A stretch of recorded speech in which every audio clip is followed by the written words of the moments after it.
Seusai memastikan pole position ke-10 sepanjang karirnya di MotoGP, atau yang ke-63 bagi Ducati di kelas Premier, sama dengan nomor startnya, Francesco Pecco Bagnaia optimistis mampu memenangi Grand Prix Belanda. Selain percaya diri karena dukungan dari Ducati, di antaranya membuat Ducati Desmosedici GP22 yang makin adaptif di trek-trek yang selama ini sulit bagi mereka, Bagnaia juga memiliki motivasi tersendiri. Ia memang harus memenangi balapan di Assen, bukan hanya demi menjaga peluangnya bersaing merebut gelar juara dunia MotoGP tetapi juga untuk menguatkan mentalnya. Maklum, di 5 balapan sebelum Assen, Bagnaia 3 kali tidak mampu merebut poin. Kombinasi faktor-faktor di atas membuat Bagnaia menggila. Sejak start, ia tidak tergoyahkan di posisi terdepan hingga menyelesaikan lomba berdurasi 26 lap tersebut.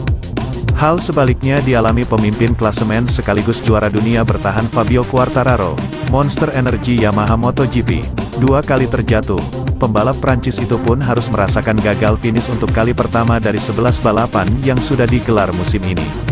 Kegagalan El Diablo merebut poin dan kemenangan di Assen tidak hanya membuat peringkat Bagnaia di klasemen naik 2 tingkat menjadi keempat, gapnya dengan Quartararo yang masih di puncak kini juga mengecil dari 91 menjadi 66 poin.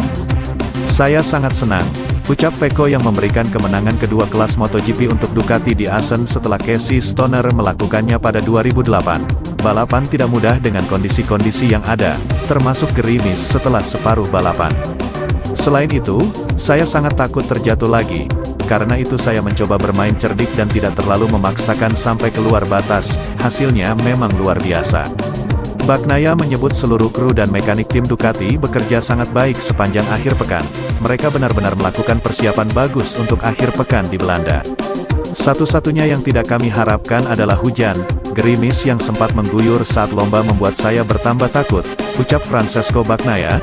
Saya berusaha keras mengatur ritme tetapi Marco Bezzecchi, Muni VR46 Racing, makin mendekat dan hanya 0,2 sampai 0,3 detik di belakang saya.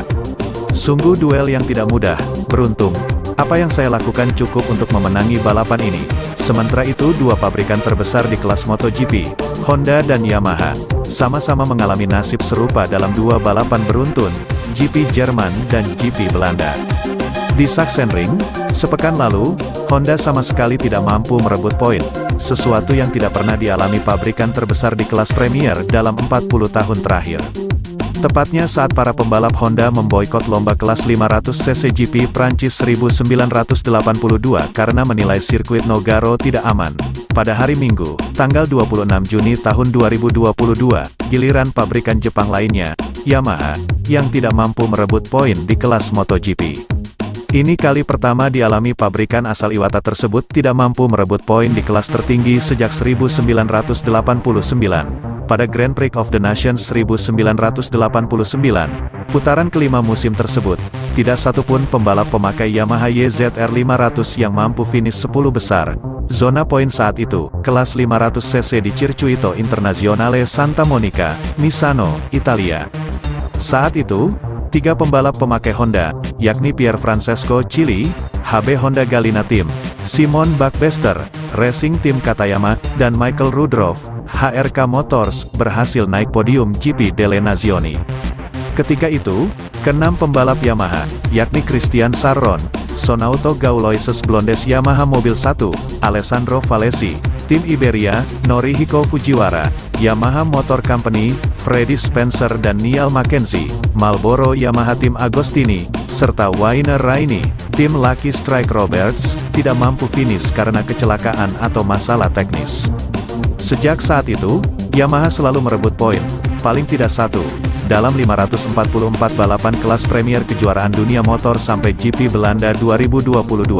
Jika mengacu pembalap yang memakai sasis dan mesin 100% buatan Yamaha, hasil lomba GP Jerman 1994 juga menjadi noda.